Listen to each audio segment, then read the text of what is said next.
नमस्कार। आज हम देखते हैं कुछ ग्रामर के जो इम्पोर्टेंट्स क्वेश्चंस हैं इंग्लिश के लिए। तो हमारा पहला वाक्य है, फर्स्ट सेंटेंस है ही और C dash doing this work. तो इस वाक्य में अगर हम बात करें हेल्पिंग वर्ब जो क्या लगानी है हमें, तो क्या इसमें देखते हैं पहला ऑप्शन क्या आर आएगा, क्या एम आएगा, या इज़ आएगा, या फिर सभी का प्रयोग कर सकते हैं। तो हम बात करें यहाँ पे, जब भी वाक्य में ओ आर और आता है या नॉर आता है, तो और या नॉर के तुरंत बाद जो भी हमारा सब्जेक्ट है उसी को देख करके हमें यहाँ पे हेल्पिंग वर्ब को भरना होता है।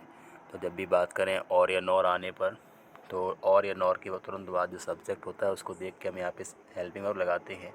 तो उसी के हिसाब से हमारा ऑप्शन यहाँ पे जो इज हो जाएगा करेक्ट हो जाएगा। तो हमारा इसका पहले का राइट आंसर है वो हो जाएगा option number C, is. Next question देखते हैं। नेक्स्ट हमारा क्वेश्चन है, neither you nor I dash reading a book.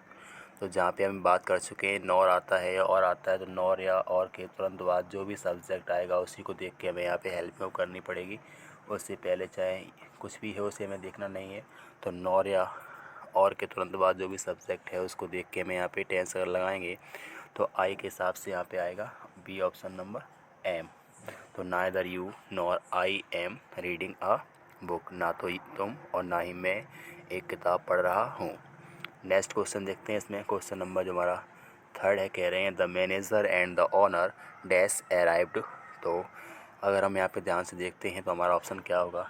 तो अगर हम देखें यहाँ पे नाउन लिखा है ओनर, यहाँ नाउन लिखा है मैनेजर, और दोनों नाउन से पहले आर्टिकल जो है वो द आ रहा है।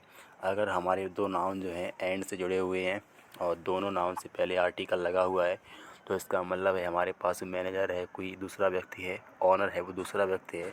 तो जब भी कहीं दो नाउन आते हैं जो एंड से जुड़े हुए हैं और दोनों नाउन से पहले या तो कोई आर्टिकल लगा हुआ है, तो दोनों नाउन से पहले आर्टिकल है, तो यहाँ पे जो हम क्रिया की बात करें, हेल्पिंग वर्ब की बात करें, तो ये हमेशा बहुवचन में ही आएगी फिर। तो हमारा तीसरे का राइट आंसर हो जाएगा हैव। तो the manager and the owner have arrived. लेकिन अगर हम बात करें यहाँ पे, अगर देखें जो यहाँ पे भी दा लगा हुआ है, अगर हम इस पे यहाँ से दा को हटा देते हैं तो हमारा केवल यहाँ पे शुरुआत में दा बचा हुआ है। तो अगर दो नाउन आ रहे हैं और दो नाउन एंड से जुड़े हुए हैं और आर्टिकल केवल पहले नाउन के साथ लगा हुआ है, तो हमें फिर हेल्पिंग वर्ब जो अपने आप में है वो एक वचन की ही करनी होती है। लेकिन अभी यहाँ पे जो थर्ड का राइट आंसर हमारा जो रहेगा वो रहेगा अपने आप में बी, हैव। नेक्स्ट देखते हैं हम। नेक्स्ट क्वेश्चन हमारा है they as well as he done it. तो जब भी हमें देखना हो एज वेल एज का प्रयोग होता है, अगर एज वेल एज से हम दो सब्जेक्ट को जोड़ रहे हैं या टुगेदर विद लगा हो, तो एज वेल एज में देखना पड़ता है। जो हमें जो एज वेल एज में देखें तो जो सबसे पहले सब्जेक्ट आता है तो उसी सब्जेक्ट को देख करके हमें यहाँ पे हेल्पिंग वर्ब का सिलेक्शन करना होता है। तो हमारे यहाँ पे दे है, तो दे को देख करके हमें यहाँ पे हेल्पिंग वर्ब करनी पड़ेगी। तो इस हिसाब से हमारा राइट आंसर हो जाएगा बी ऑप्शन नंबर हैव। तो they as well as he have done it.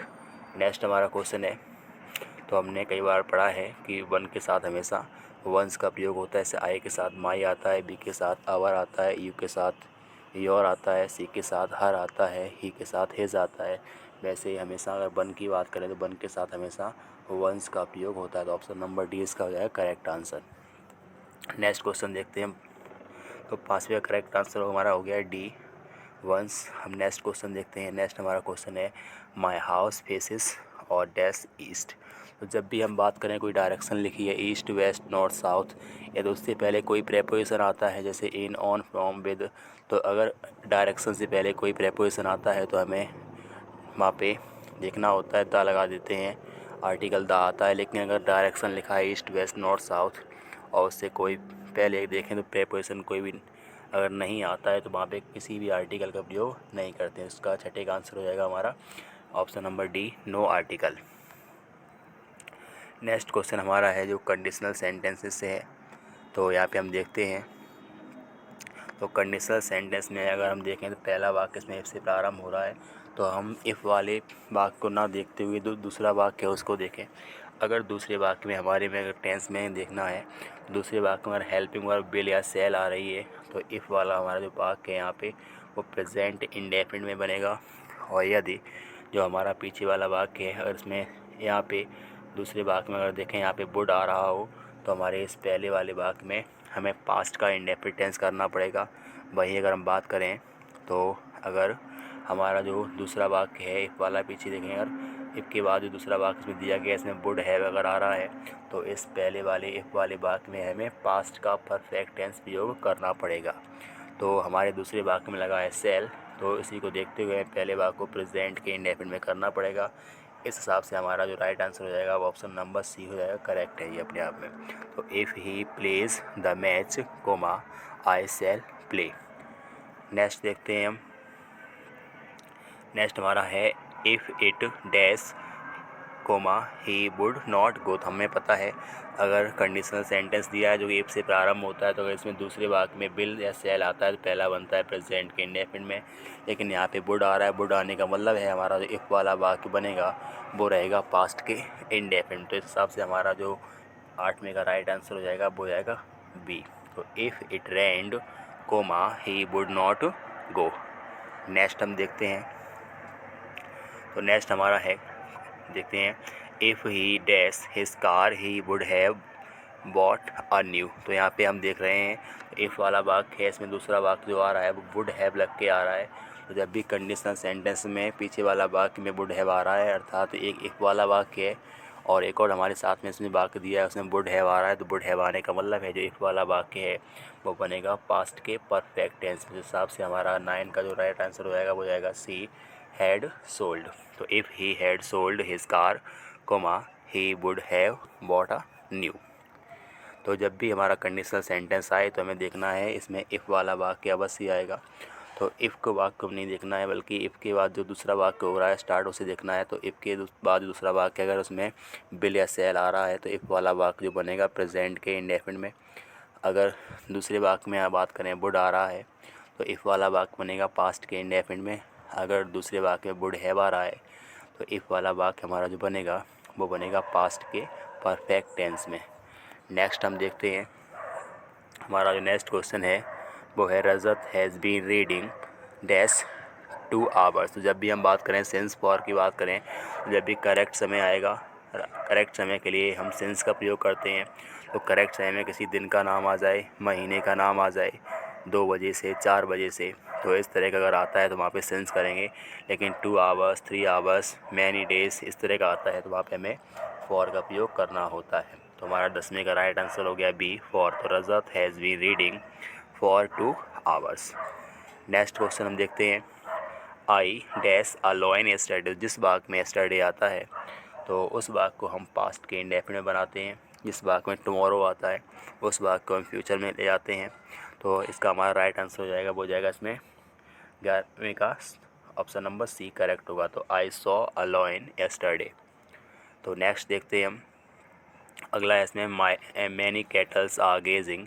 तो इसमें फाइंड एरर करना है, हमें जो एरर तलाशना है, गलती इसमें क्या है, मिस्टेक इसमें क्या है, देखते हैं। तो जो अपने आप में बात करें police, people, poultry, cattle, gentry, vermin, ये अपने आप में जो नाउन है अपने आप में हमेशा बहुवचन होते हैं। इसमें एस लगाने की कोई आवश्यकता बिल्कुल भी नहीं होती। तो हमारा जो अपने बात करें जो गलती क्या है तो हमारा जो ऑप्शन नंबर बी है, कैटल्स लिखा हुआ है, कैटल में कभी भी एस का प्रयोग नहीं करेंगे, अपने आप में पहले से ही बहुवचन होता है। तो CATTLE इतना ही रहेगा, इसमें एस की आवश्यकता बिल्कुल नहीं है। नेक्स्ट हम देखते हैं। नेक्स्ट हमारा है फाइंड आउट सिंगुलर। तो हमें कह रहे हैं इसमें एक वचन छांटने को बताया गया है। तो ऑप्शन नंबर हमारा ए है डेटा, बी है पीपल, सी है जेंट्री और डी है पोइट्री। तो हम बात करें डेटा अपने आप में बहुवचन में है, डेटा का एक वचन होता है डेटम, पीपल अपने आप में बहुवचन है और जो जेंट्री है उसमें वो भी अपने आप में बहुवचन है, जो कि पोइट्री है ये अपने आप में सिंगुलर है, एक वचन है। तो पोइट्री हो गया, फर्नीचर हो गया, मशीनरी हो गया, सीनरी हो गया, लगेज हो गया, न्यूज़ हो गया, मैथमेटिक्स हो गया, पॉलिटिक्स हो गया, इकोनॉमिक्स हो गया, ये अपने आप में एक वचन ही होते हैं। तो यहाँ पे हमारा राइट आंसर हो जाएगा, वो जाएगा 13वें का डी, पोइट्री। नेक्स्ट हम देखते हैं। नेक्स्ट हमारा क्वेश्चन है फाइंड आउट ट्रांसिटिव वर्ब। तो ट्रांसिटिव और इंट्रांसिटिव की बात करें तो ट्रांसिटिव वर्ब वह होती है जिसका प्रभाव, जिस क्रिया का प्रभाव ऑब्जेक्ट पर पड़ता हो। तो यदि क्रिया का प्रभाव ऑब्जेक्ट पर पड़ता है तो वह अपने आप में ट्रांसिटिव वर्ब अर्थात सकर्मक क्रिया कहलाती है।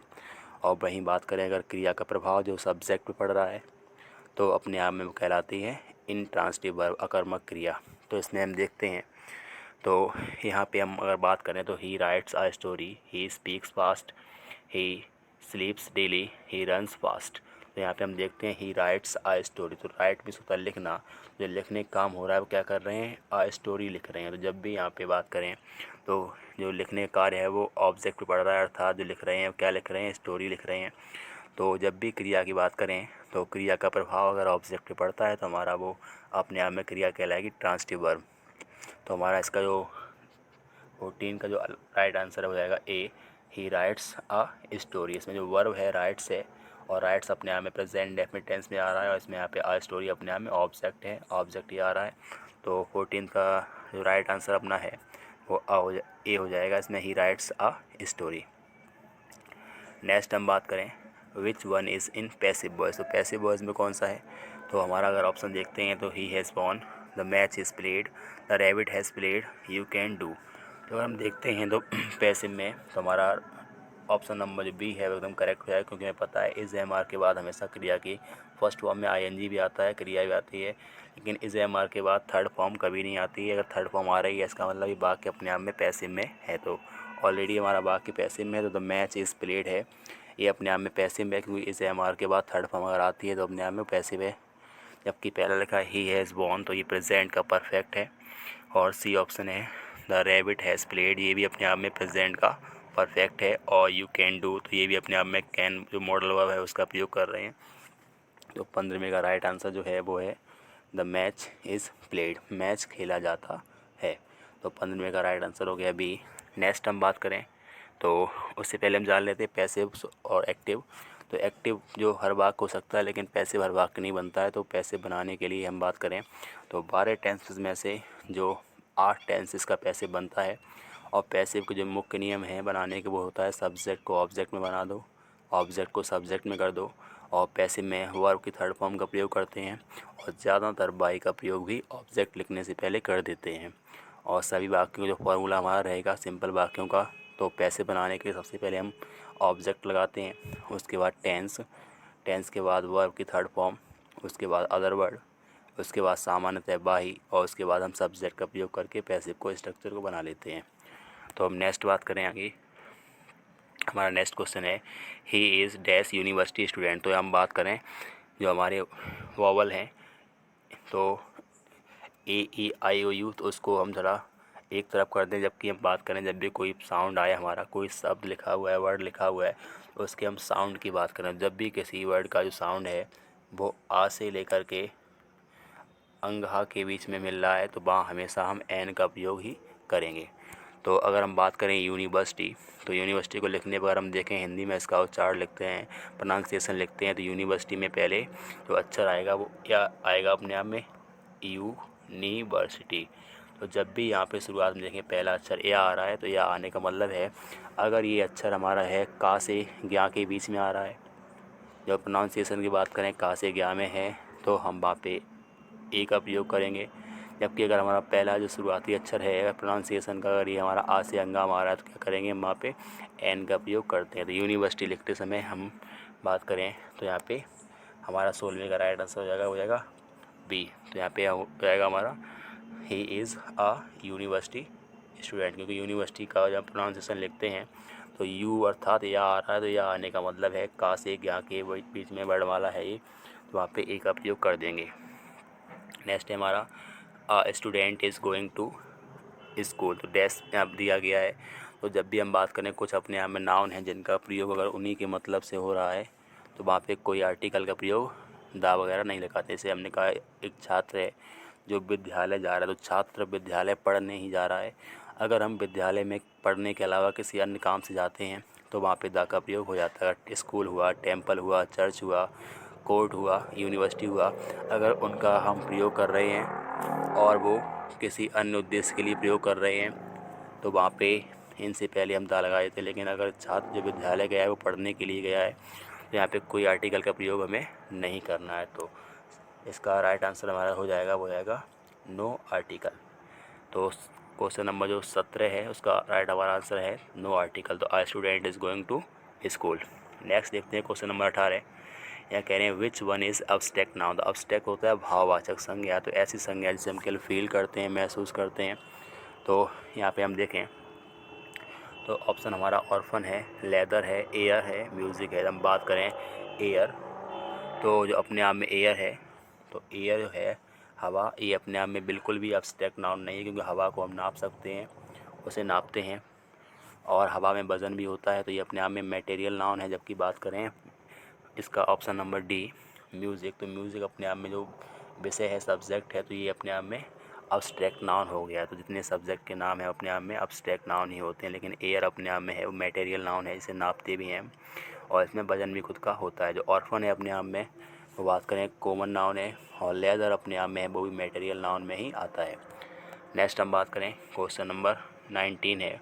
क्वेश्चन नंबर 19 है विच वन इज़ एडवर्ब। इसमें एडवर्ब कौन सा है, तो to, tomorrow, often, all of this. इसमें बात करें ये सभी अपने आप में एडवर्ब हैं। इसका राइट आंसर हो जाएगा ऑल ऑफ दिस। तो टू है तो एडवर्ब ऑफ डिग्री है, टुमारो है वो एडवर्ब ऑफ टाइम है, ऑफन है अपने आप में एडवर्ब ऑफ फ्रिक्वेंसी। तो अपने आप में हमारा राइट आंसर हो जाएगा ऑल ऑफ दिस। नेक्स्ट हम बात करते हैं क्वेश्चन नंबर 20, जो 20 हमारा है 2 and 2 -4। तो 2 and 2 यहाँ पे दो सब्जेक्ट आ रहे हैं, तो जब भी दो सब्जेक्ट एंड से जोड़े जाएं, तो दो सब्जेक्ट दिए गए हैं और ये एंड से जुड़ रहे हैं, तो इसमें करना क्या है, हमें जो क्रिया यहाँ पे आएगी वो बहुवचन की ही आएगी। तो 2 and 2 ऑप्शन नंबर बी हो जाएगा इसका मेक 4। तो इसका राइट आंसर हो गया बी। तो इस तरह से हमने आज 20 क्वेश्चन कंप्लीट किया है। यदि इस तरह के क्वेश्चन आपको पसंद आ रहे हैं तो लाइक करें और हमारे यूट्यूब चैनल को सब्सक्राइब करें। Thank you.